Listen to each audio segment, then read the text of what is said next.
Hello guys, welcome back to our YouTube channel first step.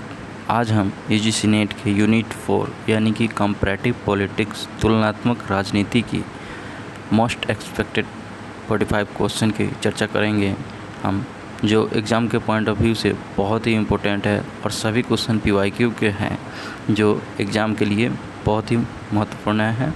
इसमें से बहुत सारे क्वेश्चन आपको एग्ज़ाम में देखने को मिल जाएगा। हमारा एग्ज़ाम नज़दीक है, इसलिए हम अभी एमसीक्यू क्वेश्चन की प्रैक्टिस ज़्यादा करेंगे जो एग्ज़ाम के लिए फ़ायदेमंद होगा। ठीक है ना। तो आज हम लाए हैं 45 क्वेश्चन यूनिट 4 के, जिसकी हम चर्चा करेंगे।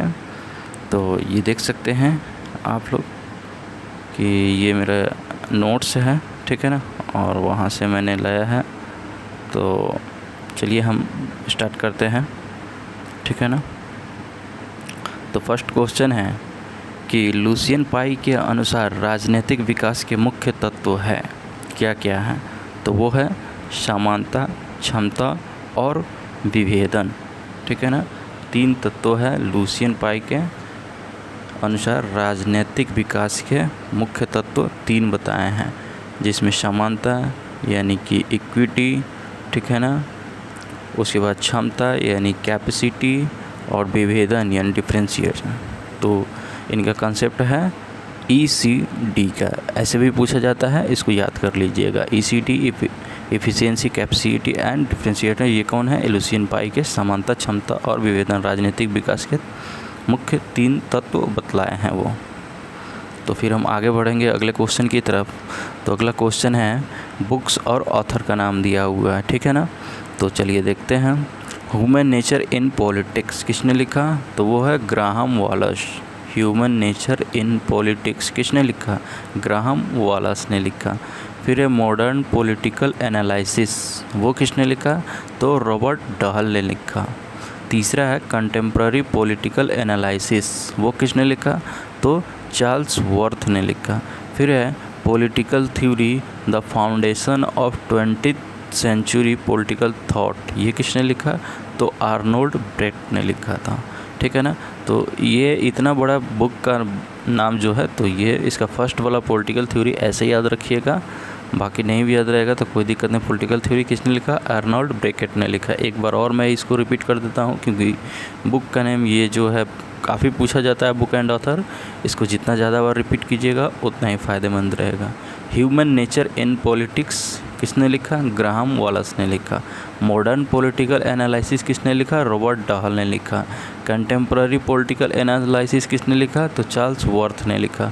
Political theory the foundation of 20th century political thought किसने लिखा? तो आर्नोल्ड ब्रेट ने लिखा। अगला क्वेश्चन है किसका मानना है कि भ्रष्टाचार को आधुनिकीकरण से अलग नहीं किया जा सकता है? भ्रष्टाचार को आधुनिकीकरण से अलग नहीं किया जा सकता है, ऐसा किसका मानना है? तो वो है सैमुअल पी हंटिंगटन का। ठीक है। आगे की तरफ हम बढ़ेंगे। एक तरफ स्कॉलर का नाम दिया हुआ है विद्वान का, और दूसरे तरफ उसके कंसेप्ट दिए गए हैं हम, ठीक है ना। तो हम कंसेप्ट पढ़ेंगे और याद रखेंगे ये कंसेप्ट किस विद्वान ने, स्कॉलर ने दिया है। तो पहला है प्रजातंत्र का अभिजनवादी सिद्धांत, वो किसने दिया? तो पैरेटो ने दिया, विल्फ्रेडो पैरेटो ने दिया। प्रजातंत्र का मार्क्सवादी सिद्धांत किसने दिया? तो वो लेनिन ने दिया। फिर है प्रजातंत्र का आदर्शवादी सिद्धांत किसने दिया? तो वो TH ग्रीन ने दिया। ठीक है। चौथा है प्रजातंत्र की बहुलवादी सिद्धांत किसने दिया? तो वो है एक्स्टीन ने दिया। फिर हम अगले क्वेश्चन की तरफ बढ़ेंगे। तो अगला क्वेश्चन है हमारा क्रमिक प्रशासन में सुधारों पर फुल्टन समिति 1968 के प्रतिवेदन का संबंध किस देश से है? तो वो है इंग्लैंड से। क्रमिक प्रशासन में सुधारों पर फुल्टन समिति 1968 के प्रतिवेदन का संबंध किस देश से? तो इंग्लैंड से है। फिर हम आगे की तरफ बढ़ेंगे। तो अगला क्वेश्चन है हमारा इनमें से कौन सा डेविड ईस्टन की राजनीतिक व्यवस्था की परिभाषा का अंग नहीं है? तो चलिए देखते हैं। 4 ऑप्शन दिया गया है और उसमें बताना है कि डेविड ईस्टन की राजनीतिक व्यवस्था की परिभाषा जो दिए थे उनमें से वो नहीं, कौन सा एक स्टेटमेंट नहीं है। तो पहला है मूल्यों का वितरण, ये था, ठीक है ना, ये सही है। फिर है बाध्यकारी वितरण, ये भी सही है। तीसरा है बाध्यकारी वितरण समाज पर बाध्य है, ये भी सही है। चौथा है मूल्यों का वितरण सभी स्वतंत्र समाजों में पाया जाना, ये गलत है, सभी स्वतंत्र समाजों में नहीं पाया जाना। ठीक है, तो यही हमारा आंसर हो जाएगा, क्योंकि यहाँ देख सकते हैं अंडरलाइन नहीं पूछा गया है, तो जो गलत होगा वही होगा। आगे क्वेश्चन की तरफ हम लोग बढ़ेंगे। तो अगला क्वेश्चन है कि डेविड ईस्टन ने मांगों के संदर्भ में आगतों यानी इनपुट जो होता है हमारा, ठीक है ना, इनपुट के 4 प्रकारों की पहचान की थी, वे कौन से हैं? तो वो डेविड ईस्टन ने मांग के समर्थन में इनपुट बताए हैं 4 प्रकार के। वो कौन सा है? पहला है व्यवहार का विनियमन, दूसरा है राजनीतिक व्यवस्था में भागीदारी, और तीसरा है वस्तुओं और सेवाओं का आवंटन, एवं चौथा है संप्रेषण और सूचना। ठीक है, इसको देख सकते हैं कि डेविड ईस्टन के मांग के संदर्भ में उन्होंने इनपुट दिया 4 प्रकार के, कौन कौन? व्यवहार का विनिमय, दूसरा है राजनीतिक व्यवस्था में भागीदारी, तीसरा है वस्तुओं और सेवाओं का आवंटन, चौथा है संप्रेषण और सूचना। फिर हम आगे की तरफ बढ़ेंगे। तो 2 लिस्ट दिया गया है, उसके मैचिंग करना है। तो देखिए, एक तरफ जो है थ्योरी सिद्धांत दिया गया है, एक तरफ विचारक के नाम, विद्वान के नाम दिए गए हैं, बताना है कि कौन कौन है। तो थ्योरी ऑफ मासेस वो किसने दिया? तो ऑर्टेगा गैसेट ने दिया। आयरन लॉ ऑफ ओलिगार्की तो वो किसने दिया? तो रॉबर्ट मिशेल ने दिया, यानी कि लॉ का कुलीन तंत्र सिद्धांत, तो वो है कौन? मिशेल्स। सर्कुलेशन ऑफ इलाइट किसने दिया? तो वो विल्फ्रेडो पैरेटो ने दिया। और पावर इलाइट किसने दिया? तो वो मिल्स ने दिया था। ठीक है ना, पावर इलाइट किसने? मिल्स ने दिया था। Circulation of elites Vilfredo Pareto ने दिया। Iron law of oligarchy Robert Michels ने दिया। Theory of masses Ortega Gasset ने दिया। अगला क्वेश्चन है हमारा कि पॉवेल के अनुसार किसी राष्ट्र की राजनीतिक संस्कृति को 3 स्तरों में आंका जा सकता है। पॉवेल के अनुसार किसी राष्ट्र की राजनीतिक संस्कृति को 3 स्तरों में आंका जा सकता है। वो 3 स्तर कौन कौन से हैं? तो पहला स्तर है राजनीतिक व्यवस्था स्तर, दूसरा है प्रक्रिया स्तर, और तीसरा है नीति स्तर। ठीक है, फिर हम अगले क्वेश्चन की तरफ बढ़ेंगे। तो वो है किसने 20वीं सदी के प्रथम दशक में दबाव समूह का व्यवस्थित अध्ययन किया? 20वीं सदी के प्रथम दशक में दबाव समूह का व्यवस्थित अध्ययन, सिस्टमैटिक स्टडी किसने किया? तो वो है आर्थर बेंटले। किसने किया? आर्थर बेंटले ने 20वीं सदी के प्रथम दशक में दबाव समूह का व्यवस्थित अध्ययन किया। अगला क्वेश्चन है कि संस्थावाद तथा नव संस्थावाद के मध्य मौलिक अंतर को मुख्यतः किस सिद्धांत पर आधारित किया जा सकता है? तो वो है प्रयोगात्मक। संस्थावाद तथा नव संस्थावाद के मध्य मौलिक अंतर को मुख्यतः प्रयोगात्मक सिद्धांत पर आधारित किया जा सकता है। फिर है लेखक और उसके कुछ धारणा दिए गए हैं, तो उससे मिलान करना है। तो ब्लैक बॉक्स की धारणा किसने दी थी? तो वो डेविड ईस्टन ने दिया था। डेवलपमेंट सिंड्रोम का तो लुसियन पाई ने। और wave of democratisation Samuel P Huntington, इन्होंने डेमोक्रेटाइजेशन के 3 वेव बताए। ठीक है ना, फर्स्ट, सेकेंड, थर्ड। अब लास्ट है पॉलिटिकल मैन, ये किसने दिया? सैमुअल मार्टिन लिपसेट ने दिया था। एक बार और इसकी अवधारणा कंसेप्ट को हम देख सकते हैं। ब्लैक बॉक्स किसने दिया? तो वो डेविड ईस्टन ने दिया। डेवलपमेंट सिंड्रोम किसने दिया? तो लुसियन पाई ने दिया। वेव ऑफ डेमोक्रेटाइजेशन किसने दिया? तो सैमुअल पी हंटिंगटन ने दिया। पॉलिटिकल मैन की का अवधारणा किसने दिया? तो वो सैमुअल मार्टिन लिपसेट ने दिया। अगला क्वेश्चन है कि अभिकथन और कारण तर्क दिए गए हैं एजर्सन और रीजन का, ये भी काफ़ी पूछा जाता है हमारे एग्ज़ाम में। तो देखिए अभिकथन क्या कह रहा है कि राष्ट्र और राष्ट्रवाद को विविध प्रकार से परिभाषित एवं संकल्पित तो किया जा सकता है, किंतु इन्हें समान सिद्धांतीकरण द्वारा सामान्यीकृत नहीं किया जा सकता, क्योंकि राष्ट्र और राष्ट्रवाद पर विमर्श तो हो सकता है किंतु समान सिद्धांत नहीं हो सकता। तो ये क्या है? दोनों स्टेटमेंट सही है और तर्क जो है उसकी सही व्याख्या कर रहा है, अभिकथन की सही व्याख्या कर रहा है। यानी कि अभिकथन और तर्क दोनों सही है और तर्क जो है अभिकथन की व्याख्या कर रहा है। तो ये देख सकते हैं both are true and R is the correct explanation of A. फिर हम चलेंगे अगले क्वेश्चन। श्रमिकों, कृषकों एवं समाज के सीमांत वर्गों का प्राधान्य नव लोकतंत्र के रूप में किससे संबंधित है? तो वो है उपाश्रित स्कूल से, यानी सबाल्टर्न स्कूल से संबंधित है श्रमिकों, कृषकों एवं समाज के सीमांत वर्गों का प्राधान्य नव लोकतंत्र के रूप में। अगला है कि क्रांति की जबर यानी फीवर, क्रांति की बुखार से किसने तुलना की थी कि क्रांति जो है एक प्रकार की बुखार है, ज्वर है, फीवर है, किसने कहा था? तो वो क्रेन ब्रिंटन ने कहा था कि क्रांति की तुलना ज्वर से की थी, क्रेन ब्रिंटन। गैब्रियल ए आलमंड के अनुसार सजातीय संस्कृति अपेक्षाकृत किसमें पाई जाती है? तो वो विकसित देशों में। गैब्रियल आलमंड के अनुसार सजातीय संस्कृति अपेक्षाकृत विकसित देशों में पाई जाती है। फिर आगे है, कौन से कथन कल्याणकारी राज्य की परिभाषा के बारे में सही है? कौन से कथन कल्याणकारी राज्य की परिभाषा के बारे में सही है? तो चलिए, तो यहाँ 3-4 स्टेटमेंट दिया गया होगा, उसको हम देखते हैं और फिर अंदाज़ा लगाते हैं कि कल्याणकारी राज्य की परिभाषा क्या हो सकती है। तो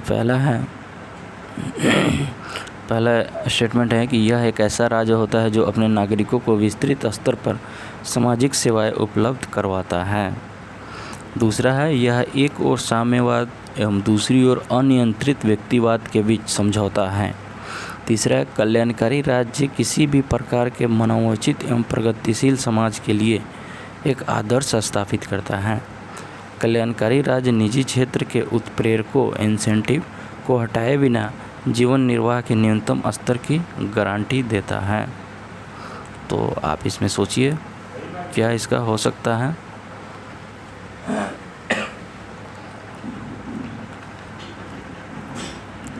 इसका राइट आंसर सभी हो सकता है कि चारों कथन जो है वह एक कल्याणकारी राज्य को परिभाषित करता है।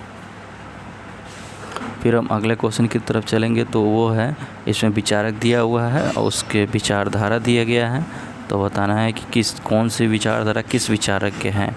तो मनोवैज्ञानिक विचारधारा जो है वो डेनियल लर्नर की है। फिर मानकीय विचारधारा जो है वो महात्मा गांधी की है। संरचनात्मक विचारधारा जो है गैब्रियल आलमंड की है। फिर इसके बाद प्रौद्योगिकी विचारधारा जो है डेविड एप्टर की है। मनोवैज्ञानिक विचारधारा डेनियल लर्नर की, मानकीय विचारधारा महात्मा गांधी की और संरचनात्मक विचारधारा गैब्रियल आलमंड की है। फिर अंतिम है प्रौद्योगिकी विचारधारा, वो डेविड एप्टर की है। अगले क्वेश्चन की तरफ बढ़ेंगे, तो वो है प्राश्रितता सिद्धांत यानी डिपेंडेंसी थ्योरी के बारे में कौन से कथन सही है। चलिए स्टेटमेंट पढ़ते हैं। यहाँ 2 स्टेटमेंट दिया है। प्राश्रितता सिद्धांत पर उन मार्क्सवादियों और गैर लेनिनवादियों का बहुत प्रभाव पड़ा जो विकास सिद्धांत के आलोचक थे। तीसरी दुनिया का विकास पहले से विकसित देशों के विकास पर निर्भर करता था। तो यहाँ पे प्राश्रितता सिद्धांत के हिसाब से यहाँ पे दोनों कथन सही हैं। पहला कह रहा है कि प्राश्रितता सिद्धांत पर उन मार्क्सवादियों और गैर लेनिनवादियों का बहुत प्रभाव पड़ा जो विकास सिद्धांत के क्या थे, आलोचक थे। और दूसरा कह रहा है कि तीसरी दुनिया का विकास पहले से विकसित देशों के विकास पर निर्भर करता था। तो यहाँ पे दोनों कथन सही हो जाएगा। आगे की तरफ बढ़ेंगे तो अगला क्वेश्चन है कि कौन से कथन निरंकुशतावाद और सर्वसत्तावाद के संबंध में सत्य है। निरंकुशतावाद और सर्वसत्तावाद के संबंध में सत्य है। तो चलिए देखते हैं। यहाँ स्टेटमेंट हम पढ़ते हैं। पहला है, निरंकुश शासन व्यवस्था में सरकार संवैधानिक रूप से जनता के प्रति उत्तरदायी नहीं होती है। ये तो बिल्कुल सही है। निरंकुशतावाद में है, निरंकुश शासन व्यवस्था है तो उसमें जनता से कोई लेना देना है ही नहीं, तो जनता के प्रति उत्तरदायी होगी भी नहीं, तो ये सही है। फिर दूसरा है, निरंकुश शासन व्यवस्थाएं संस्थानीकृत और वैध हो सकती है, ये भी सही है। तीसरा है, सर्वसत्तावादी शासन व्यवस्थाएं राज्य, समाज और अर्थव्यवस्था के सभी पक्षों को नियंत्रित करने और परिवर्तन करने का प्रयास करती है। तो यहाँ पे हमारा निरंकुशतावाद और सर्वसत्तावाद के संबंध में ये तीनों कथन सही हैं। देखिए अगला क्वेश्चन है कि अल्पतंत्र वह सरकार है जिसमें कुछ लोगों का प्रभुत्व होता है। अच्छा, ये कथन दिया गया है। हाँ, 2 कथन दिया गया है और इसमें कौन सही है कौन गलत है बताना है। या पहला सही है कि दूसरा सही है, या दोनों सही है या दोनों गलत हैं। तो पहला कथन दे रहा है कि अल्पतंत्र वह सरकार है जिसमें कुछ लोगों का प्रभुत्व होता है। सही है, तभी तो कुछ गिने चुने लोगों का ही प्रभुत्व होता है, तभी तो उसे अल्पतंत्र कहते हैं। फिर दूसरा है कि रॉबर्ट मैकेंजी ने अल्पतंत्र के लौह सिद्धांत की परिकल्पना की थी। तो ये गलत है, क्योंकि अभी हम ऊपर में हमने पढ़ा है कि लौह सिद्धांत जो है कौन दिया था। तो आप अंदाज़ा लगाइए और कमेंट बॉक्स में बताइए कि कौन था। तो ये गलत हो जाएगा, पहला सही है, दूसरा गलत है हमारा। तो देखिए, पहला तो सही है, ये दूसरा गलत है। तो क्यों गलत है? तो यहाँ पर रॉबर्ट मैकेंजी ने अल्पतंत्र का सिद्धांत नहीं दिया था, बल्कि रॉबर्ट मिशेल ने अल्पतंत्र के लॉ सिद्धांत दिया था। ठीक है ना। उसकी परिकल्पना किसने की थी? तो रॉबर्ट मिशेल ने अल्पतंत्र के लॉ सिद्धांत की परिकल्पना की थी। अगला क्वेश्चन है कि विश्व का सबसे शक्तिशाली द्वितीय सदन कौन सा है? ठीक है ना। पार्लियामेंट का जो 2 सदन होते हैं, एक उच्च सदन एक निम्न सदन, जैसे कि हमारे इंडिया में है लोकसभा और राज्यसभा। लोकसभा निम्न सदन है और राज्यसभा उच्च सदन है। तो उसी तरह पूछ रहा है कि विश्व का सबसे शक्तिशाली द्वितीय सदन, जैसे कि उच्च सदन हो गया और निम्न सदन तो हम बता दिए कि उच्च सदन राज्यसभा को बोलते हैं और निम्न सदन लोकसभा को बोलते हैं। तो उसी तरह प्रथम सदन जो है लोकसभा को बोलते हैं और द्वितीय सदन राज्यसभा को बोलते हैं। तो यहाँ उस द्वितीय सदन की चर्चा हो रही है, यानी कि राज्यसभा के बारे में। तो विश्व का सबसे शक्तिशाली द्वितीय सदन यानी राज्यसभा कहाँ की है सबसे शक्तिशाली? तो वो अमेरिका की है। तो अमेरिका में राज्यसभा नहीं कहा जाता, वहाँ पे सीनेट उसको बोला जाता है। ठीक है। और वहाँ की लोकसभा को कांग्रेस बोला जाता है। तो चलिए अगला क्वेश्चन है, फिर हमारा कौन सा सुमेलित नहीं है? तो यहाँ पे मैचिंग दिया हुआ है चार्ट हो, और इसमें कौन सही मैच नहीं है वो बताना है। तो पहला है एकात्म संविधान। एकात्म संविधान में एक केंद्रीय सरकार होती है, बिल्कुल सही है। संघीय संविधान, इसमें कह रहा है केंद्र एवं राज्यों के बीच शक्तियों का बंटवारा होता है संघीय संविधान में, ये भी बिल्कुल सही है। तीसरा है संसदीय शासन प्रणाली, प्रधानमंत्री के निर्धारित कार्यकाल होते हैं। ऐसा नहीं है, संसदीय शासन प्रणाली में प्रधानमंत्री का निर्धारित कार्यकाल नहीं होता है। उस लोकसभा का निर्धारित कार्यकाल 5 साल का होता है, लेकिन प्रधानमंत्री जो है वो अपने सदन में जो है विश्वास मत जब तक उनको हासिल रहता है तभी तक वो उनका कार्यकाल रहता है। विश्वास मत जब खोएंगे तब वो उनको पद से इस्तीफ़ा देना पड़ेगा, इसलिए वो फिक्स्ड नहीं होता है। अगला है अध्यक्षीय शासन प्रणाली। इसमें जो है राष्ट्रपति दोनों नामधारी एवं यथार्थ कार्यपालिका होता है, यानी राष्ट्रपति यहाँ मुख्य कार्यकारी होता है, जैसे अमेरिका में है, वहाँ पे अध्यक्षीय शासन प्रणाली है। चौथा अगला क्वेश्चन है कि इंग्लैंड की संसद, ये किसी विचारक का कथन दिया गया है और बताना है कि वो कौन से विचारक हैं जो ये कथन अपनी बात बोले हैं। इस तरह के भी क्वेश्चन बहुत सारे आते हैं हमारे एग्ज़ाम में।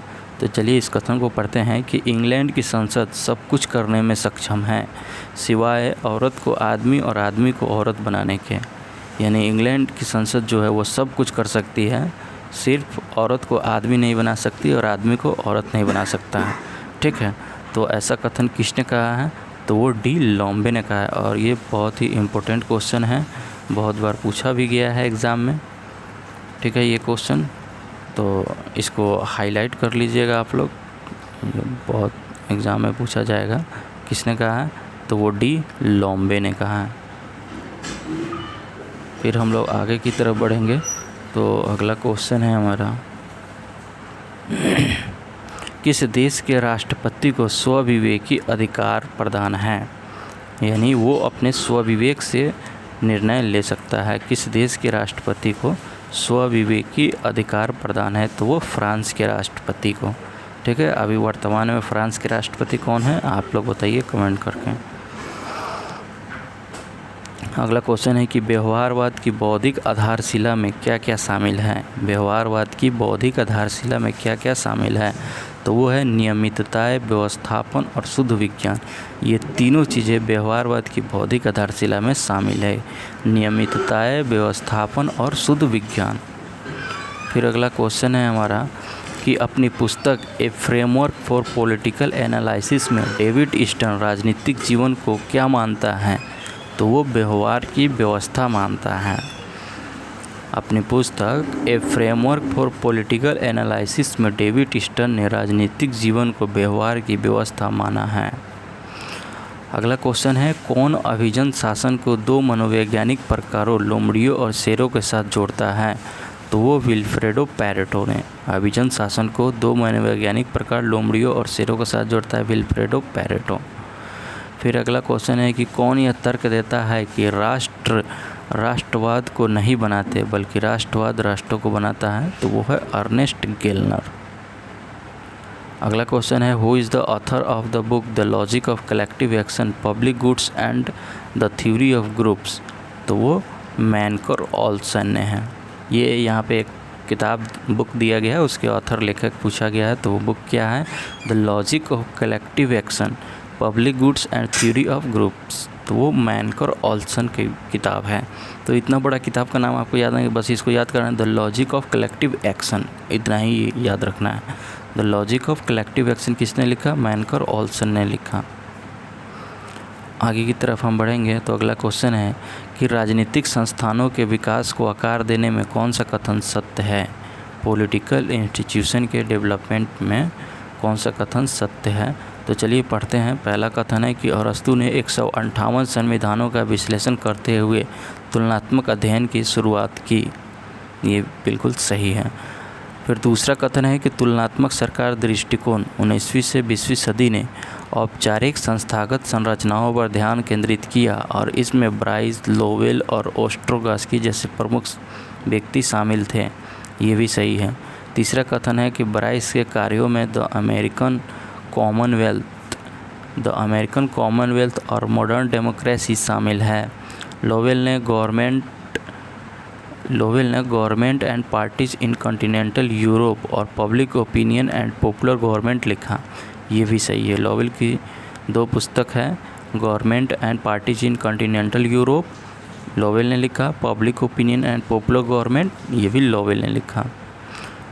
और ब्राइस का पुस्तक है the American Commonwealth modern democracy, ये दोनों ब्राइस ने लिखा। चौथा स्टेटमेंट है, यानी तीसरा भी सही है। चौथा है, ओस्ट्रोगार्की ने democracy and the organisation of political parties लिखा तथा फिफ्नर ने theory and practice of modern government लिखा। ठीक है, तो ये यहाँ पे और चारों के चारों कथन सही हैं। अगला क्वेश्चन है कि कौन से कथन नए संस्थागतवाद और उसकी शाखाओं को सही ढंग से वर्णित करता है? न्यू इंस्टीट्यूशनलिज्म और उसके ब्रांच को सही ढंग से वर्णित करता है। तो चलिए देखते हैं, पढ़ते हैं कथन को। पहला कथन है कि नया संस्थागतवाद 1980 के दशक में अमेरिका में उभरा और संस्थानों एवं व्यक्तिगत अभिनेताओं के बीच परस्पर क्रियाओं पर ध्यान केंद्रित करता है। दूसरा है, प्रमुख विचारकों में जेम्स जी मार्च और जोहान पी ओल्सन शामिल है, जिनके कार्यों में the institutionalism organisation factor in political life 1980 शामिल है।